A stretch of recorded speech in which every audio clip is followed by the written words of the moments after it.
노년에 들어서면 다들 이렇게 말합니다. 이제 좀 편히 살 줄 알았는데 이상하게 마음이 더 불안해요. 젊을 땐 돈이 없어서 걱정이었고 늙어서는 돈이 있어도 불안합니다. 은행 통장엔 꽤 큰 돈이 찍혀 있는데 그 돈을 어떻게 써야 할지, 누구에게 맡겨야 할지 하루에도 몇 번씩 마음이 오락가락하죠. 한평생 열심히 살았습니다. 아이들 공부시키고 집 한 채 마련하고 허리 휘도록 일했는데 막상 노년이 되니 그 모든 게 나를 지켜주지 못한다는 걸 깨닫습니다. 뉴스를 보면 더 무섭습니다. 자식에게 속아 전 재산을 잃은 노인, 수익률 보장이라던 말에 속아 사기당한 할머니, 나보다 똑똑해 보이던 세상이 이젠 너무 빠르게 변해서 따라가기조차 버겁습니다. 이 나이에 사기라니 내가 이렇게 바보였나?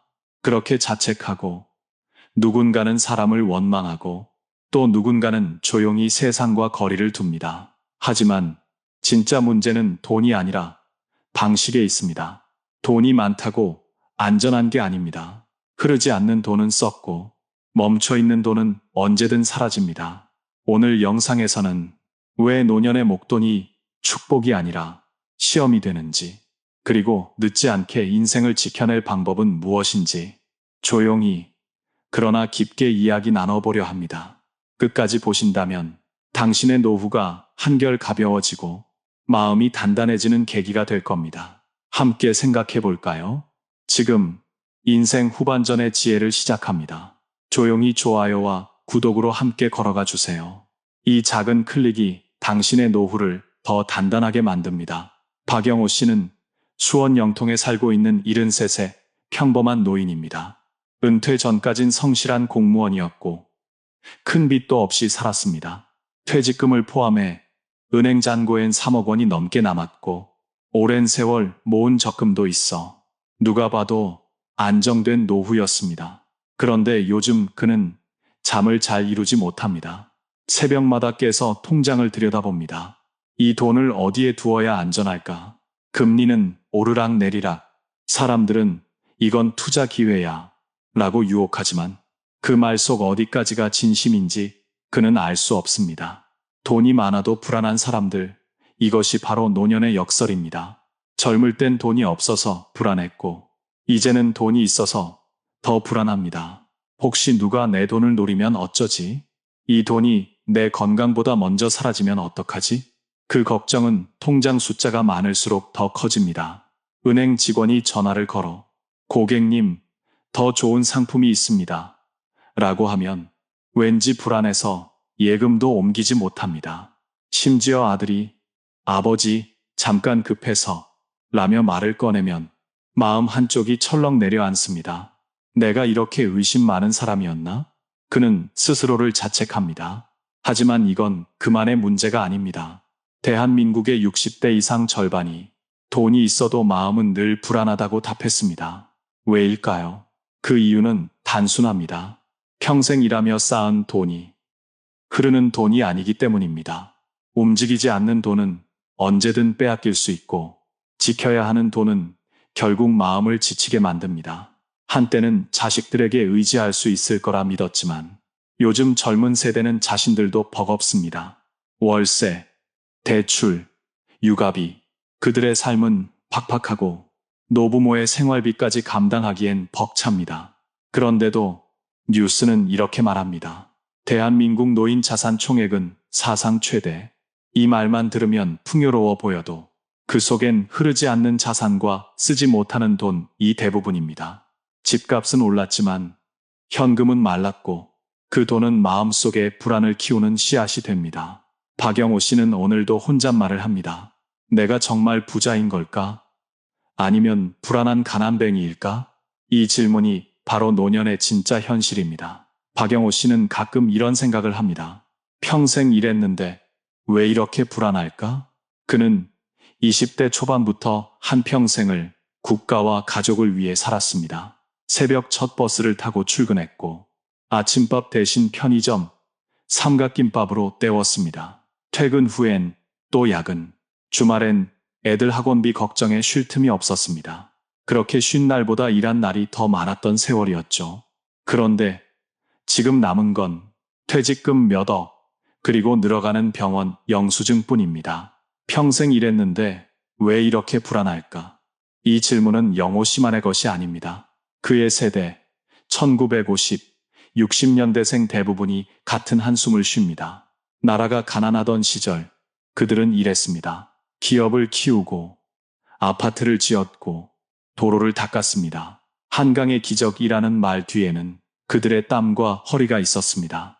하지만 지금 그들의 노년은 기적이 아니라 조용한 생존 싸움이 되었습니다. 정책은 복지 확대를 외치지만 기초연금 40만 원으로 한 달을 버티라는 말은 그저 잔인할 뿐입니다.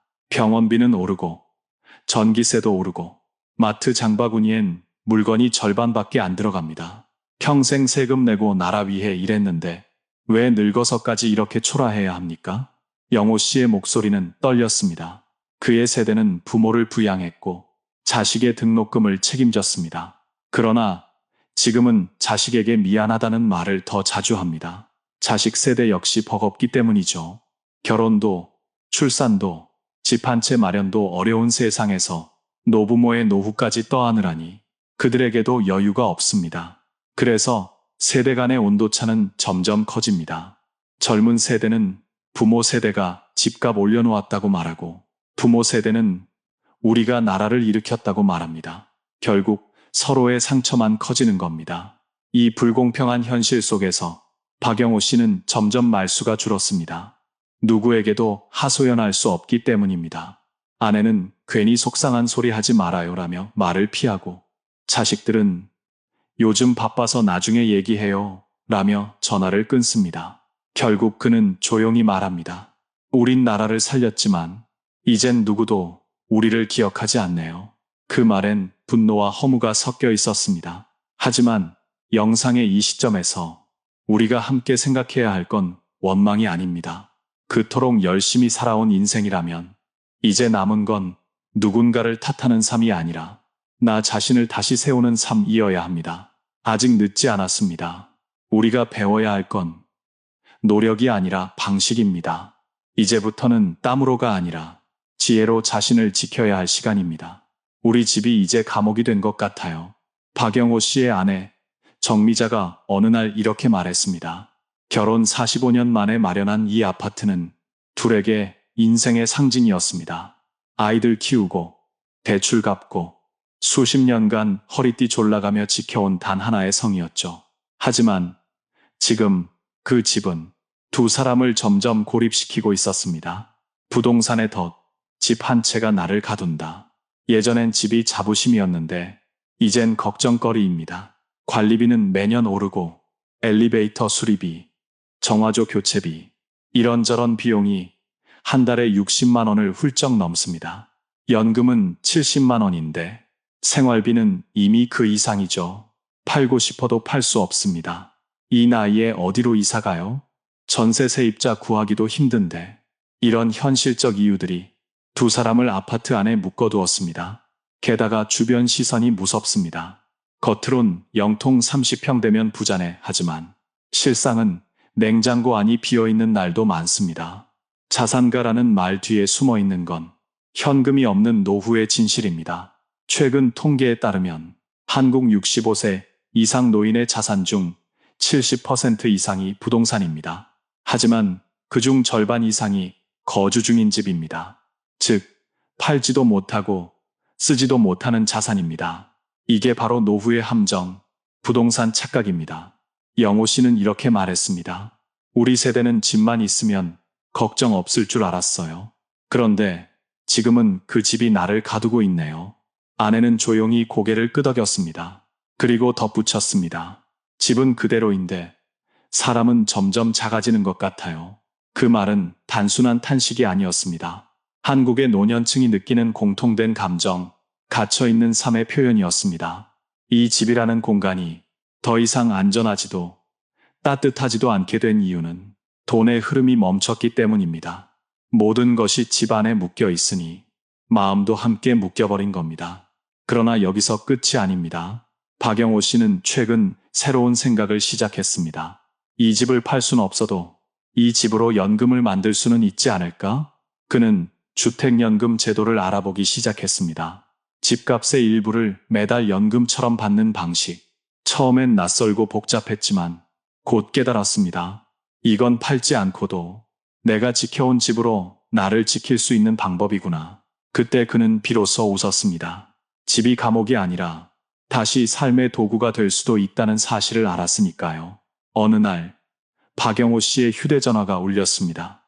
아버지, 저예요. 잠깐만 도와주세요. 이번 달만 좀. 아들의 목소리였습니다. 그는 순간 말문이 막혔습니다. 아들도 이제 40대 중반. 가장이 되었지만 아직도 돈이 부족했습니다. 대출, 아이 학원비, 전세보증금 인상. 그가 아버지에게 전화를 걸 때마다 목소리엔 미안함보다 습관적인 기대가 섞여 있었습니다. 아버지는 여유 있으시잖아요.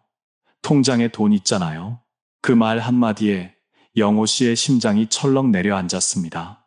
목돈이 불행을 부르는 이유, 바로 이겁니다. 돈보다 무서운 건 사람입니다. 돈이 많다고 항상 좋은 건 아닙니다. 특히 노년의 쥔돈은 사람의 마음을 시험하게 만듭니다. 가까운 사람일수록 더 쉽게 다가오고 도움이라는 이름으로 손을 내밉니다. 하지만 그 손이 정인지 욕심인지는 아무도 모릅니다. 박영호 씨의 집에선 요즘 묘한 긴장감이 돌았습니다. 며느리 예진 씨가 주말마다 찾아와 아버님, 요즘 은행 이자도 오르는데 그냥 투자로 돌리시는 게 나아요. 라고 말하곤 합니다. 처음엔 고마웠습니다. 하지만 어느 날 예진 씨가 슬쩍 덧붙였습니다. 사실 우리도 조금만 빌리면 이자보다 더 많이 벌 수 있을 것 같아요. 그 순간 정미자 씨의 표정이 굳었습니다. 두 부부 사이에 보이지 않는 균열이 생긴 겁니다. 그날 밤 부부는 말없이 밥을 먹었습니다. 식탁 위엔 반찬이 3가지뿐이었지만 그보다 더 씁쓸한 건 마음이었습니다. 돈이 사람 사이를 이렇게 멀게 만들 줄은 평생 몰랐습니다. 이건 비단 그들만의 이야기가 아닙니다. 한국통계청 자료에 따르면 최근 3년간 노년층 대상 금융사기와 가족 내 금전 분쟁이 2배 이상 증가했습니다. 심지어 피해자의 60%가 가족 혹은 지인에게 속았다고 답했습니다. 돈은 사기꾼의 눈뿐 아니라 사람의 마음도 바꿔놓습니다. 한때 믿었던 사람이 내 돈이 걸린 순간 전혀 다른 얼굴을 하게 되는 거죠. 정미자 씨는 이렇게 말했습니다. 사람이 변하는 게 무섭지 않아요. 그 변화를 내가 느끼게 된 게 더 무서워요. 그녀의 말 속엔 한국 노년의 외로움이 그대로 담겨 있었습니다. 그러나 영호 씨는 조금씩 달라지고 있었습니다. 그는 마음속으로 이렇게 다짐했습니다. 누구를 탓하진 않겠어. 돈이 아니라 내가 단단해져야겠어. 그는 은행 상담 창구를 찾아가 내 자산, 내가 직접 관리하겠습니다. 라고 말했습니다. 아들에게도 며느리에게도 의지하지 않고 작은 금액이라도 직접 운용하기 시작했습니다. 그의 표정엔 오랜만에 힘이 생겼습니다. 누구를 믿느냐보다 스스로를 믿는 법을 배우기 시작한 겁니다. 이 나이에 사기라니 내가 이렇게 어리석었나? 박영호 씨는 며칠 동안 그 말을 반복했습니다. 퇴직 후 매일같이 걸려오던 전화. 어르신, 안전한 금융상품입니다. 국가에서 보증합니다. 처음엔 그냥 끊었지만 며칠 후 그 목소리는 이상하게 친근해졌습니다. 아버님, 저도 아버님 또래 부모님이 계세요. 효도하는 마음으로 도와드리고 싶습니다. 그 따뜻한 말에 마음의 문을 조금 열었고 그게 시작이었습니다. 이 나이에 사기라니 세상이 정말 무섭게 변했습니다. 영호 씨는 안전한 펀드라 믿고 돈을 보냈습니다. 한 달 뒤 그 번호는 사라졌습니다. 통장엔 남은 돈보다 분노와 자책이 더 컸습니다. 정미자 씨는 울었습니다. 당신은 평생 성실했는데 왜 세상이 이렇게 잔인할까요? 남편은 고개를 숙였습니다. 세상이 변한 게 아니라 내가 멈춰 있었던 것 같아요. 이 사건은 그저 한 사람의 불운이 아닙니다. 지금 한국 사회에서 매년 65세 이상 노인을 노린 전화금융사기, 투자사기, 가짜 연금 피해액은 1조 원이 넘습니다. 심지어 피해자 10명 중 7명은 나를 도와주겠다는 말에 속았다고 답했습니다. 젊은 세대는 스마트폰으로 투자하고 AI 상담사가 돈을 관리해주는 시대지만 노인들은 여전히 사람의 말을 믿습니다. 그 인간적인 믿음이 이제는 가장 큰 약점이 되어버린 세상입니다. 이건 단순한 범죄가 아닙니다. 시스템의 틈, 세대의 단절, 그리고 사회의 무관심이 만든 구조적 비극입니다. 정부는 예방 교육을 강화하겠다고 말하지만 그 교육은 온라인으로 진행됩니다. 스마트폰이 서툰 노인에게 그건 그림의 떡일 뿐입니다. 박영호 씨는 이제 외출을 자제합니다. 사람을 믿지 못하겠고 전화를 받아도 심장이 두근거립니다. 이젠 세상이 너무 빨라요. 나는 점점 뒤처지고 있는 느낌이에요. 그의 말엔 분노도 체념도 섞여 있었습니다. 그런데 며칠 후 작은 변화가 일어났습니다. 정미자 씨가 남편에게 조용히 말했습니다. 당신 잘못 아니에요. 그냥 시대가 너무 빨라진 거예요. 그러니까 우리도 이제 배워야 해요. 그녀는 구청에서 운영하는 노년 금융안전 교실을 찾아봤습니다. 처음엔 주저했지만 박영호 씨는 그곳에 가보기로 했습니다. 그날 강사가 이렇게 말했습니다. 세상은 변했습니다.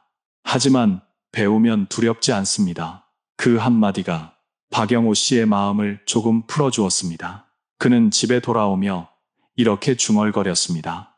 그래, 세상이 무서운 게 아니라 모르는 내가 더 무서웠던 거지. 그날 이후 그는 매주 교육을 들으며 스스로를 지키는 법을 배우고 있습니다. 국가도 자식도 결국 내 노후를 지켜주지 못한다. 이 말은 냉정하지만 지금 대한민국 노년의 진실입니다. 박영호 씨는 요즘 뉴스를 보며 한숨을 쉽니다. 기초연금 40만 원 인상 추진, 노인 일자리 확대, 이런 기사들이 쏟아지지만 그가 체감하는 현실은 다릅니다.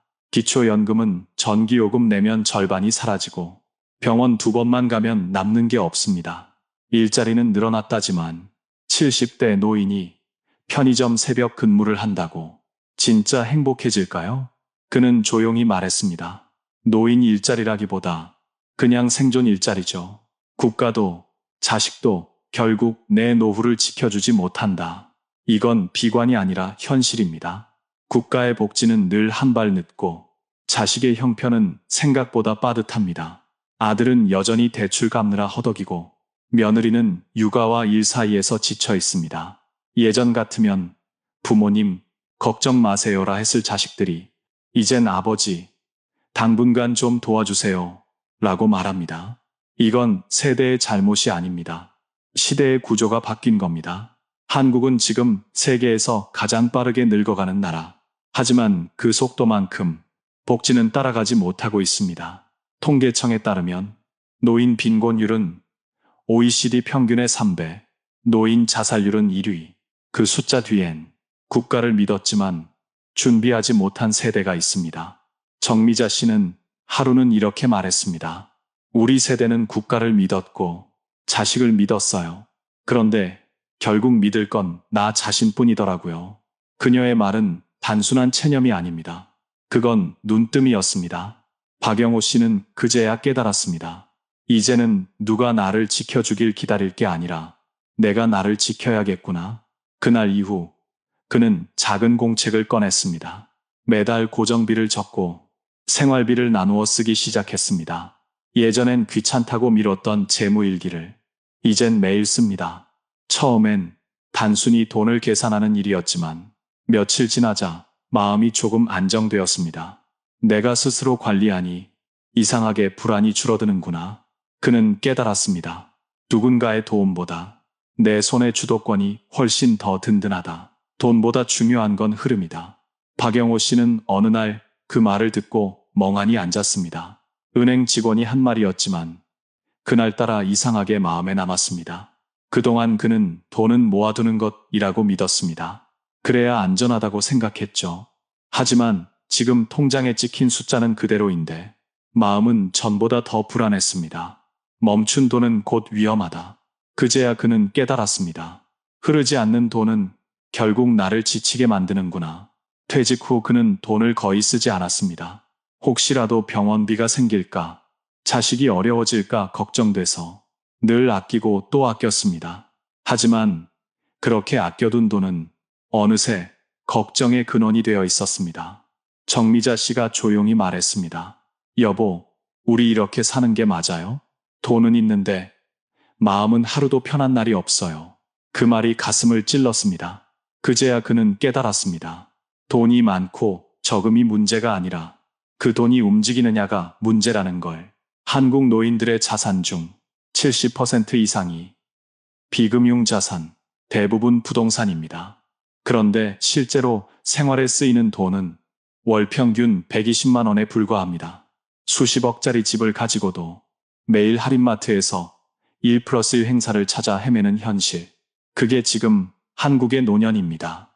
영호 씨는 어느 날 결심했습니다. 이제 돈을 멈춰 세워두지 말자. 그는 은행 상담을 다시 찾아갔습니다. 그리고 주택연금과 개인연금 제도를 꼼꼼히 알아봤습니다. 상담원은 말했습니다. 어르신, 돈은 쥐고 있을수록 가치가 떨어집니다. 흐르게 해야 안전합니다. 그는 집을 담보로 주택연금을 신청했습니다. 매달 일정 금액이 통장에 들어오기 시작했죠.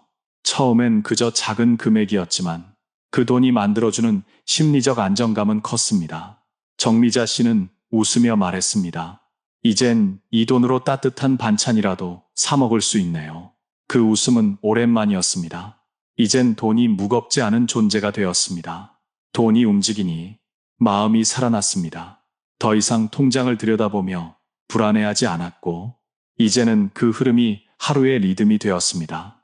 박영호 씨는 말했습니다. 나는 이제야 알았어요. 돈이 나를 지키는 게 아니라 흐름이 나를 지키는 거였어요. 박영호 씨는 요즘 매달 25일을 기다립니다. 그날은 연금이 들어오는 날이기 때문입니다. 예전에는 퇴직금이 통장에 찍히던 그날이 인생의 마지막 축제처럼 느껴졌습니다. 하지만 이제는 그때보다 매달 일정한 돈이 들어오는 오늘이 훨씬 더 든든합니다. 목돈보다 월급이 있는 노후가 강하다.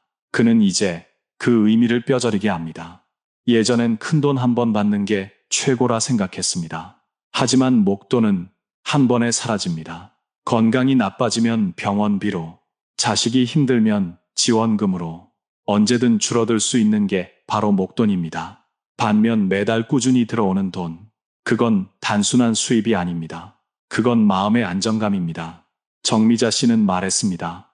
이젠 하루 3끼 중 1끼라도 돈 걱정 없이 먹을 수 있다는 게 제일 행복해요. 그 말엔 진심이 담겨 있었습니다. 노년의 행복은 사치가 아닙니다. 그저 매달 들어오는 일정한 흐름이면 됩니다. 영호 씨는 이제 작은 일도 찾아보고 있습니다. 근처 복지관에서 어르신 카페 운영을 돕고 주3회 도서관 안내 자원봉사도 합니다. 일당은 많지 않지만 그 돈이 주는 기쁨은 생각보다 큽니다. 내 손으로 번 돈이 다시 내 밥이 되니까 그게 더 따뜻하더라고요. 그는 웃으며 이렇게 덧붙였습니다. 목돈은 불안하고 월급은 평안하다. 돈의 크기가 아니라 리듬이 중요한 거예요. 사실 한국 사회에서 70대 이상 노인 중 절반이 여전히 일을 합니다. 하지만 그중 대부분은 어쩔 수 없이 일합니다. 영호 씨는 그와 달랐습니다. 그는 두려움이 아니라 선택으로 일하고 있었습니다. 그 차이가 바로 마음의 자유였습니다. 이제 그는 매일 같은 길을 걸으며 자신만의 리듬을 되찾고 있습니다. 은행, 복지관, 시장을 오가며 돈의 흐름과 사람의 관계가 서로 이어져 있다는 걸 느낍니다. 노후엔 돈이 아니라 흐름이 사람을 살립니다. 그는 오늘도 조용히 연금 통장을 확인하며 속으로 이렇게 말합니다. 이건 그냥 돈이 아니라 내가 살아있다는 증거야. 박영호 씨는 어느 날 거울을 보며 중얼거렸습니다. 이제는 누군가가 아닌 내가 나를 지켜야 할 때다.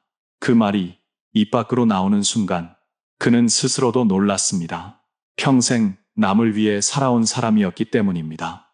젊을 땐 가족을 지키느라, 중년엔 회사를 지키느라, 노년엔 자식을 지키느라 그렇게 한평생을 보냈습니다. 그런데 막상 자신을 지키는 법은 한 번도 배운 적이 없었습니다. 그는 조용히 노트를 꺼내 나를 지키는 법을 적기 시작했습니다. 돈을 쥐는 게 아니라 흐름을 만든다. 자식을 도와주되 내 생활을 해치지 않는다. 세상을 탓하지 않는다. 하루 한 번 나 자신에게 고맙다고 말한다. 그는 이 네 가지를 매일 읽었습니다. 처음엔 그저 마음을 다잡는 용도였지만 점점 행동으로 옮겨졌습니다. 그는 아들에게 이렇게 말했습니다. 이제부터는 아빠가 너한테 기대지 않을게. 나도 내 인생을 지켜야 하니까. 아들은 잠시 말을 잃었고 그날 이후 두 사람의 대화는 달라졌습니다. 이제 아들은 돈 얘기보다 건강과 안부를 먼저 물었습니다. 정미자 씨도 남편의 변화를 느꼈습니다. 요즘 당신 얼굴이 달라졌어요. 예전엔 늘 불안해 보였는데 지금은 무슨 일이 있어도 괜찮을 것 같은 얼굴이에요. 그녀의 말에 영호 씨는 미소 지었습니다. 이젠 세상이나 돈이 나를 지켜주길 바라지 않아요. 내가 나를 지켜야죠. 그 말엔 평생 쌓아온 경험과 후회의 무게가 섞여 있었습니다. 지금 한국 사회에서 노인의 외로움은 단순한 감정이 아닙니다. 그건 무력감에서 비롯된 병입니다. 국가도 자식도 대신할 수 없습니다. 하지만 스스로를 지키는 마음은 누구도 빼앗을 수 없습니다. 박영호 씨는 매일 아침 산책길에서 작게 중얼거립니다. 오늘도 잘 버티자, 잘 살아내자. 그 짧은 말 한마디가 그의 하루를 단단하게 붙잡아 줍니다. 요즘 박영호 씨의 하루는 단순합니다. 아침 7시 따뜻한 물 한 잔으로 하루를 시작하고 근처 공원에서 가볍게 걷습니다. 그리고 집에 돌아와 커피 한 잔을 내리며 이렇게 말합니다. 이게 바로 연금형 인생이 주는 자유구나. 이젠 돈의 크기보다 리듬이 더 중요하다는 걸 압니다. 매달 같은 날 들어오는 일정한 금액. 그 돈은 많지 않지만 그 흐름이 삶을 지탱해 줍니다. 예전엔 하루하루 불안했습니다. 혹시 다음 달엔 무슨 일이 생길까? 병원비가 더 늘면 어떡하지? 하지만 지금은 다릅니다. 매달 들어오는 연금이 그 불안을 잠재웁니다. 정미자 씨는 웃으며 말했습니다. 이젠 통장 잔고보다 매달 들어오는 문자 알림이 더 반가워요. 그 알림 소리, 입금되었습니다. 그건 단순한 돈이 아니라 마음의 평안이었습니다. 노년의 삶에서 중요한 건 돈의 크기가 아닙니다. 리듬, 즉 지속성입니다. 흐름이 일정하면 마음도 일정해집니다. 이게 바로 연금형 인생의 진짜 힘입니다. 박영호 씨는 이제 삶의 속도를 조절할 줄 압니다. 필요할 땐 쉬고 하고 싶을 땐 움직입니다. 돈이 그의 시간을 통제하는 게 아니라 그가 돈의 흐름을 통제하고 있습니다. 그는 말합니다. 돈이 많을 땐 불안했어요. 그런데 이제는 예측 가능한 돈이 있어서 하루가 편안합니다. 이런 변화는 단순한 경제의 문제가 아닙니다. 그건 존엄의 회복입니다. 연금형 인생은 사람을 작게 만들지 않습니다. 오히려 마음을 크게 만듭니다. 언제 들어올지 모르는 돈이 아니라 언제 들어올지 아는 돈을 갖는다는 건 삶을 다시 신뢰하는 일입니다. 정미자 씨는 요즘 손주에게 이런 말을 자주 합니다. 할머니는 이제 돈 때문에 화내지 않아. 왜냐면 돈이 매달 들어오거든. 그 말에 손주는 눈을 반짝이며 묻습니다. 그럼 할머니, 그게 행복이에요?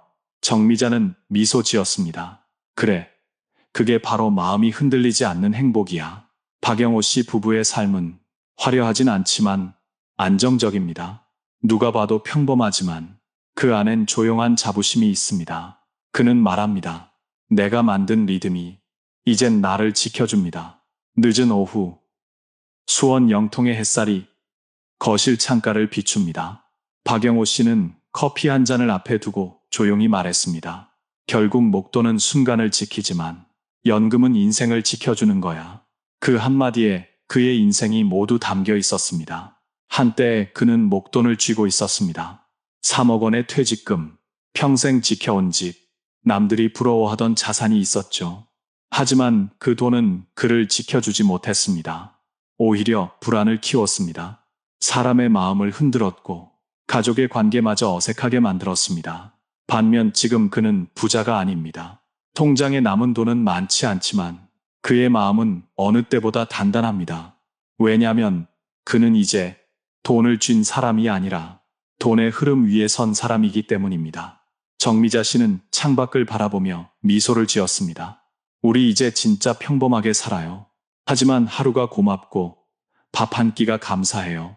그녀의 눈가엔 여전히 세월의 주름이 깊지만 그 속엔 평안이 깃들어 있었습니다. 그동안 그들은 너무 많은 걸 잃었습니다. 돈도, 사람도, 믿음도. 하지만 그 모든 걸 겪은 끝에 한 가지 진실을 배웠습니다. 행복은 돈의 크기가 아니라 마음의 안정에서 온다. 이제 그는 더 이상 불안하지 않습니다. 돈이 많을 땐 세상을 의심했고 돈이 적을 땐 자신을 탓했지만 이젠 둘 다 놓았습니다. 박영호 씨는 매일 아침 작은 노트를 꺼내 이렇게 적습니다. 오늘도 흐름을 지킨다. 그 문장은 단순하지만 그의 인생 전체를 바꾼 신념이 되었습니다. 한국 사회는 여전히 큰 돈이 있어야 성공한 노후라고 말합니다. 하지만 진짜 성공은 불안하지 않은 마음으로 하루를 사는 것. 그는 이제 그걸 압니다. 그리고 이 영상을 보는 누군가에게 조용히 말하고 싶습니다. 돈을 지키려 애쓰기보다 마음을 지키세요. 목돈은 순간을 살지만 연금은 인생을 살게 합니다. 카메라는 천천히 박영호 씨 부부를 비춥니다. 둘은 서로 마주보며 웃습니다. 커피잔에서 김이 피어오르고 햇살이 그 미소를 감쌉니다. 그들은 여전히 평범한 노인입니다. 하지만 이제는 불안한 부자가 아니라 평온한 지혜인이 되었습니다. 해가 저물고 창밖이 노랗게 물들었습니다. 박영호 씨는 하루의 일기를 마무리하며 이렇게 적습니다. 오늘도 흐름을 지켰다. 그리고 마음도 흔들리지 않았다. 그의 글씨는 조금 떨렸지만 그 안엔 평생의 경험이 녹아 있었습니다. 그는 말했다. 우리는 평생 누군가를 위해 살아왔습니다. 이제 남은 인생만큼은 나 자신을 위해 살아도 괜찮습니다. 그 말은 많은 노인들의 마음을 울립니다. 누구에게도 민폐 끼치기 싫고 자식에게 짐되고 싶지 않은 마음. 그 조용한 자존심이 지금 대한민국의 노년을 버티게 합니다. 하지만 이제는 조금 달라져야 합니다. 누구의 도움을 기다리는 노년이 아니라 스스로 삶의 리듬을 만드는 노년. 그게 진짜 연금형 인생이 주는 자유입니다. 박영호 씨는 마지막으로 이렇게 말했습니다. 나는 늙었지만 아직 끝나지 않았습니다. 이제부터가 진짜 내 인생이에요. 그의 눈빛엔 더 이상 두려움이 없었습니다. 대신 고요한 자신감이 자리 잡고 있었습니다. 마지막 멘트, MC 나레이션. 삶은 숫자로 채워지지 않습니다. 통장 잔고보다 더 중요한 건 그 안에 담긴 마음의 평안입니다. 혹시 지금 불안하신가요? 돈이 줄어서가 아니라 마음의 흐름이 멈췄기 때문일지도 모릅니다. 오늘 이야기에서 조금이라도 위로와 깨달음을 얻으셨다면 이제 당신의 흐름을 만들어 보세요. 하루 1,000원이라도 꾸준히 자신을 위해 쓰는 리듬이 당신의 노후를 지켜줄 겁니다. 이 이야기가 마음에 닿으셨다면 조용히 좋아요 한번 눌러주세요. 그건 이 채널을 지켜주는 작은 연금이 됩니다. 그리고 댓글로 남겨주세요. 내가 지키고 싶은 인생의 흐름은 이것이다.